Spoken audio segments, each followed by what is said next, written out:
Hello, everybody. Happy Tuesday. It's so good to see you all. Hi, Rose. Hey, Charlene. How you going? I'm amazing, and I'm so glad that it's Tuesday. It's my favorite day of the week. We get to have a conversation. I'm even more excited that next week you and I will be spending quality time together in Hobart. Can't wait. I know, it's so exciting. So I'm guessing the show won't be on next Tuesday as we will both be very busy. Yes, and no, the show won't be on, and yes, we'll be very busy. Yes, we will be. Excellent. Well, welcome today for our Healing Through Love show. We're here to increase awareness within the community about providing family and domestic violence survivors with a soft place to land and to offer the advice and services available to those survivors and their families. And as well as the Healing Through Love show, we hold an annual Pamper Day for survivors in South Australia and Tasmania, where local businesses paid forward to give our survivors a much-deserved day of joy. And each week on this show, we interview experts and survivors who share their personal stories and advice to those who have experienced abuse, no matter where they are on their journey. Excellent. Thanks, Rose. Now, Rose is going to be joining us behind the scenes, and then she'll jump back on at the very, very end so that we can have a great conversation. See you later, Rose. I'm so excited today. We have a personal friend of mine. We have Ash Manuel.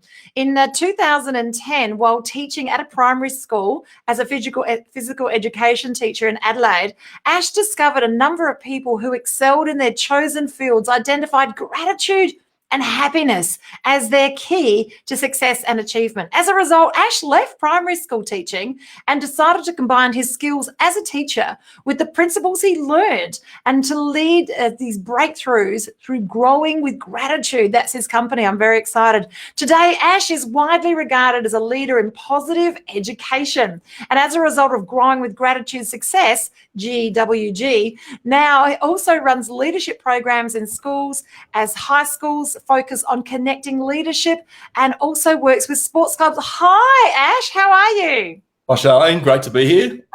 It's so good. It's like I just saw you last week at Speakers Tribe. Exactly. Wasn't that long ago, and always good to see you at the tribe. It certainly is. Ash, it's so great to have you here today. You cover a subject which is very dear to my heart, and that is about gratitude and how we can use gratitude to shift the way we feel about things physically, mentally, and those around us as well. And you're working with children predominantly. And as we know, they sometimes cover up and mask the challenges that they're having at home. So you can't really see, but what we can tell is they're disengaged. And your work you do re-engages them. So I'd love you to tell us a little bit more about the work that you do with growing with gratitude. Yeah, no, absolutely. Thanks, Charlene. So growing with gratitude came about through own experience. So as an adult, I learned some really important skills, and one of them was gratitude, and not just knowing what it is, but actually practicing it. So I think it's fair to say that particularly as adults and even as young people, we know what gratitude is, but the power is actually doing it. That's where the thing is. So I came across positive psychology as a thing and actually practiced gratitude. Probably started about 2010. And it got to about 2014 in our school at a manual primary school in Adelaide. We were looking for a program to implement, but we weren't really sure how to do it. So it was just one of those things where I thought, well, what if I combine what I know as a teacher with my own experience and see if I can come up with something that was really easy for teachers to teach in the classroom, but most importantly, have a positive impact on young people to teach them skills based on being grateful from a young age. So that's how the idea came out. So what growing with gratitude actually is, yes, it's based on gratitude, but also kindness, empathy, positive reflection, and service. So doing things for other people and actually supplying activities that teachers can teach the kids, but not only that, but also ideas that parents can do at home with their families as well, and also in sports clubs, and also a little bit out in the workplace as well. I love it. I love it. So predominantly you find yourself busy inside the schools. That's where you spend the most of your day? Yeah, most of the growing with gratitude is in schools. So there's a few different ways that can present in schools. So there is an online program that teachers teach themselves, but also work with groups of students, whether if it's a year level or in a workshop situation or actually in the classroom, and actually working through them how they can practice gratitude. But that's one key part of it. But for me, the most important thing is why. So what's the point in practicing gratitude? So this is what I learned as an adult, and I wish I learned it when I was young, because gratitude is a power to help us move forward from challenging situations. I mean, we all go through different things. Some of us more, I guess, serious than others, but it's still meaningful for us. So what I found is that gratitude can help me move forward from challenging situations. So if I'm having a bit of a bad day, because I've been practicing for so long now, I'll use my self-talk to see things from a more positive point of view, coming from a place of being grateful. So in other words, reframing or using your emotional regulation skills. So what we'll do in a classroom is actually practice a gratitude activity and talk about why we did it. And it's not to say you can't be sad or frustrated or mad, but if we do feel that way, okay, what can we do to help improve our mood? And coming from a place of being grateful is certainly one way we can do that. I love that. It just makes all the difference in the world, because research shows us that gratitude has a frequency, and it is the highest frequency, just under joy and love. So that if we can embrace these ways of on a daily basis of embedding this gratitude on a cellular level, we're raising our frequency and the frequency of those around us. It's just beautiful words.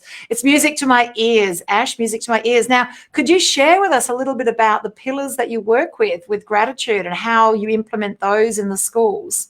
Yeah. So the pillars that we work from is the 5 habits of happiness. 5, there we go. So the 5 habits of happiness is gratitude, kindness, empathy, positive reflection, and service. So it's important to practice those skills and show young people in particular how they can practice it. So, for example, we'll do traditional 30 to 45-minute length lessons, but also they can be short activities as well, where it's like habit building. So the philosophy that I like to use is teaching those skills, I guess, what they are. So what gratitude actually is, what kindness is, what empathy is in the longer form of a lesson. And then once we got that concept and we understand it, then we want to keep up that practice. We just don't want to leave it there. It's like learning a skill in a sport. The more we practice, the better we get. And the more consistently over time we practice, the better we get. It's exactly the same with this. So setting those 5 key pillars up and showing them how they can practice and also how they can use it to benefit in their life as well. Like, for example, yes, gratitude is the key thing, but service, for example. So what I found, and there's a lot of research around this as well, is if you're having a bit of a bad time, volunteering, like serving others, is a really good way to do it. Now, I actually read a book called it's by the Dalai Lama and Desmond Tutu. The name of it is, I can't remember, but it's a really good book. And in that book, they talk about, the Dalai Lama talks about service. So if you're going through a bit of a rough time, that service can actually take the mind off yourself because you're concentrating on something greater than yourself. And for me, that actually worked really well. Going through a bit of a rough time in 2015, I started to volunteer at something in Adelaide called Fred's Van, and it's serving people a bit less fortunate. And yeah, it was a really positive thing, taking that focus off myself to help others. And that's a really important skill. It is a skill to teach young people as well, and equipping them with different ideas, how they can also move, as I keep saying, move forward from challenges. And there's so many different ways we can do it, but it's just giving them options. So one other thing I'll add is what might work for me might not work for somebody else. So the idea is to show them different skills that they could try, so they can, young people and adults as well, can find something that works for them. I absolutely love it. And as a survivor myself, finding ways to be grateful about life in general when you're going through those challenges, it's bigger than Ben-Hur, because what's not working is literally slapping you in the face. So it's a challenge to see the things to be grateful for. Yes, and though, if I didn't have a gratitude practice, I would not have been able to get there at all. So could you give us some ideas, Ash, about how we embed those gratitude practices into our daily behaviours? Yeah, absolutely. So I think we've all heard of the keeping a journal. I think that's a really good place to start. But I found that doing that over time did get a little bit boring. There's actually research to back that up. So I read a book called Positivity by Barbara Fredrickson, and she quoted some research that over time it can become a bit of a chore, and it loses a bit of that, I guess, a positive benefit that's meant to have. So what she suggests in her book, after you do it for a while, so writing 3 things you're grateful for each day is a really good start. But after you've been doing that for some time, you you do lose that benefit. And so what she suggested was that writing 5 things you're grateful for once a week and be real specific. So, for example, you might be, an easy example, you might be grateful for nature. Well, instead of saying grateful for nature, you might say, I'm grateful for going on those long walks in nature where I'll get to observe all the wonderful surroundings. So be more specific. And she said 5 once a week. And so I started to do that, and that had a really positive impact too. And then I discovered lots of other ways you can practice to be grateful. So another way is, I actually listened to this TED talk by a gentleman named David Stendal Rust, and he's a monk, and he was off the grid for about 3 months on a pilgrimage. So he had no electricity, no running water that they had access to. And he spoke about his TED talk coming back home. And he walked through the door and explains how he switched on the light switch, and he just said to himself, oh, electricity. And he went over to the tap, turned the water on, and the way he explained it, he just goes, oh, water, how good's this? And I thought that's actually a really good thing, because so often, because we've had access to it, well, majority, had access to that our whole of our life, we just take it for granted. So I thought, what's a little activity we can do to acknowledge that? So one thing I love to do, it's one of my favorite activities, even to do with adults and young people, is particularly classroom, is get them to get a sticker label or a Post-it note. There we go. And what they do, they have a look around the room. So it's called stop, think, appreciate. So stop. So have a look around your surroundings, and I'll take a classroom for example, or you can do it around your home, and just have a look around at what you've got that you could be grateful for. So stop, and then stop, think. So you're having a think about it, and then actually appreciate it by acknowledging some of those things. And you actually put that sticker label on it. So for example, in a classroom, students will often put it on a smart board that they learn from the class, or books that they have, or tables and chairs, or at home on a fridge to acknowledge that we've got something to keep our food fresh, or on our bed. But it's just a really good activity just to get us to stop and think about some of those things that we do take for granted. And I like to call it lowering the bar. So really lowering the bar of those things that we can be grateful for, because it's a really good place to start. I love it. I love it on every level. That's fantastic.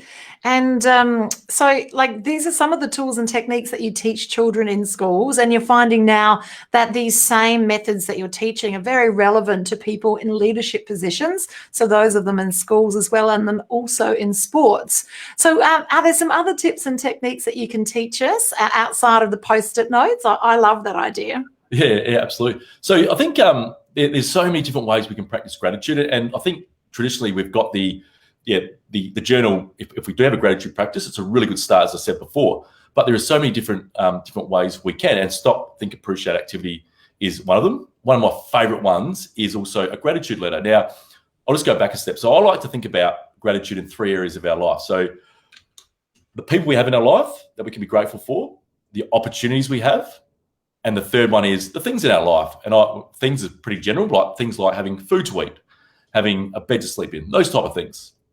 And people in our life might be family members, friends, teachers. And then those opportunities could be, for a start, particularly for young people, getting them to understand going to school is actually a privilege. Understand that. Because we take that for granted a lot. And I often talk about that to young people, like we do take it for granted. And I'll share the story. I was exactly the same. So when I went to school, I took it for granted because our teachers were always there. The school was there. Our classroom was set up. If you actually look back and think about it, going to school is actually a privilege, and to be educated. So just thinking about that. So one of the other things I love to do is write a gratitude note. Now, it's another common thing, but again, we often say thank you. And I think most of us in society are pretty good at saying thank you. But to take it to the next level, writing a gratitude note to someone is a really powerful way to practice than actually putting an envelope and giving it to them. So it's a two-way thing. Yet it's so often people don't feel appreciated. And it's just a way of appreciating someone so they feel good, but also it's good for you to reflect on the people in your life that do help you. Now, I know that some people probably haven't been of benefit in our life, but there are going to be those people who have. So it's a really good chance to think about what they've done for us and acknowledge them for that through a letter. So that's definitely, I reckon, one of the most powerful ways. And you don't have to do it once. You can multiple people that you can write it to. So I always encourage the students that I do this activity with is to think about someone, maybe start with mum or dad or their teacher, but then it's a practice. So that's one way of practicing. So that's the first practice, but it doesn't mean we can stop there. We can continue to write letters to other people. Oh, I love it. I love it. So let's just, in summary, because you've just given us so many great ideas. So we've got journaling, which is a way to get connected with our gratitude. And if you get bored of just writing down 3 things, go for one thing you're grateful for and go deep with 5 things that you're grateful about that one thing. So we call that going deep with gratitude. We've got writing a letter of gratitude to those around you. And then we've got the beautiful Post-it notes that you can stop, think, and give appreciation to, and put those around the room. And every time you see those Post-it notes, it reminds you to have that feeling of gratitude. I love it. I love it. I love it. And this is just the tip of the iceberg for the things that Ash takes the kids through.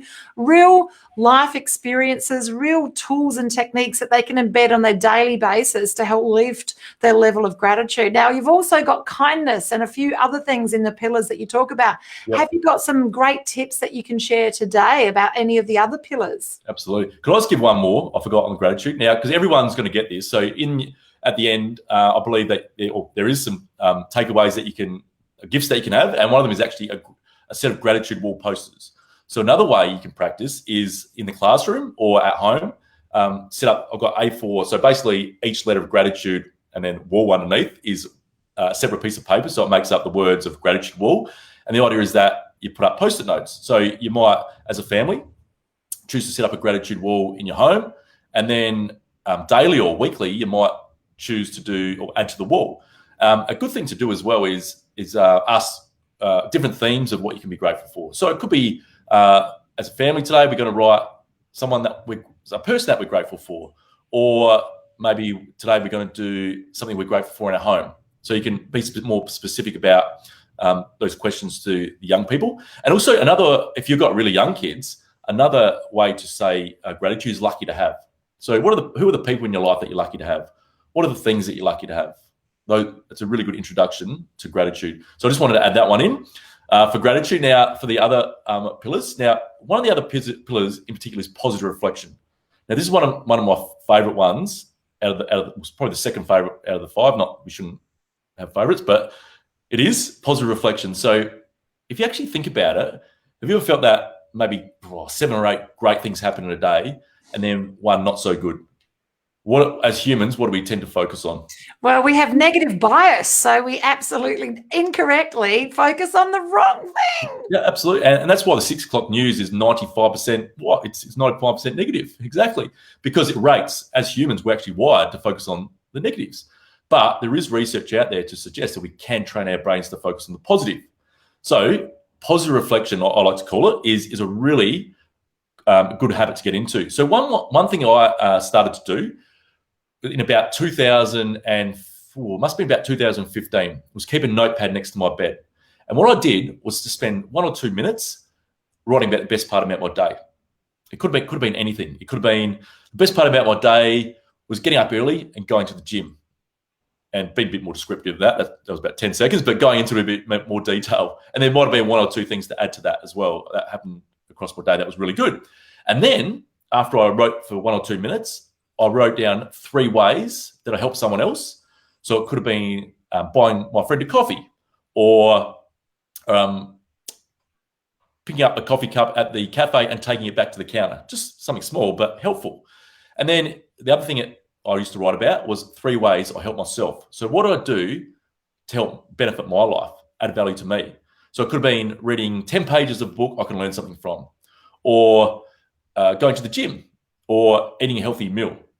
So how that worked for me was starting out that process. I knew that each day before I was going to go to sleep, I would do it.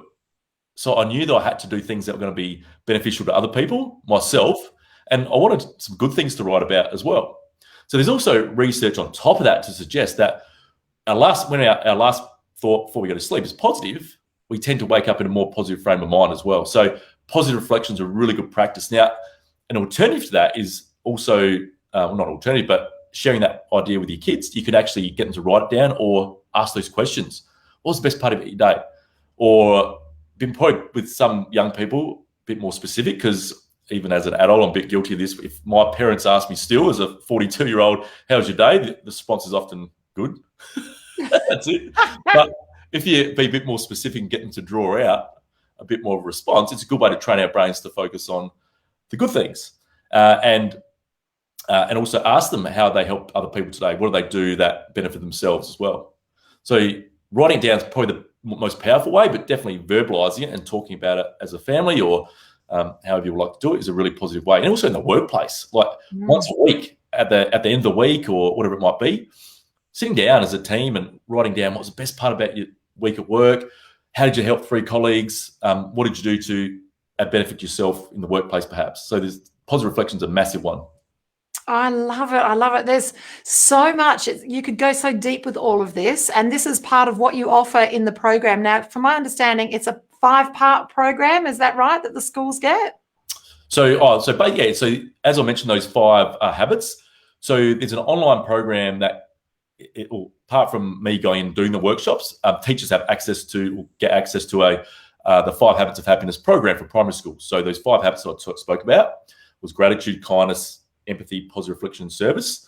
And they go in there, access the login area, and can teach those lessons or teach lessons based off those 5. And there's about 10 lessons per age group, plus little short 2 to 10 minute activities. So when they're not teaching those actual lessons, just in a general day-to-day, they can include it into their daily schedules. So it might be at the start of a day doing a 2 to 10 minute activity, because when we say do 10 of those activities, so 10 of those lessons, okay, hypothetically, term 1, the teachers do 1 a week for 10 weeks, then those lessons are finished. So we just don't want to stop there. We want to keep that practice going through short 2 to 10 minute length habit-forming activities. I love it. It's so fantastic. Just to think that we can increase the positivity for the children at this level in the schools and help them be more resilient and help their level of self-worth and self-acceptance and self-esteem, everything on every level. And it all starts from this space of gratitude and growing with gratitude. So your business is aptly named Growing with Gratitude. I'm looking forward to you working more with the leaderships and also with the schools and also with the sports clubs. I think that's really what they need to see, especially with everything we've been through with the COVID challenges, bringing this level of appreciation to, hey, like, you know, we're still alive. You know, there are so many things to be grateful for, as you say, electricity, water, and everything else in between. And yeah, it's great. I love this all. Now, you've got some things today that you're going to be sharing with our listeners. Could you maybe tell us the freebies that you're giving us today?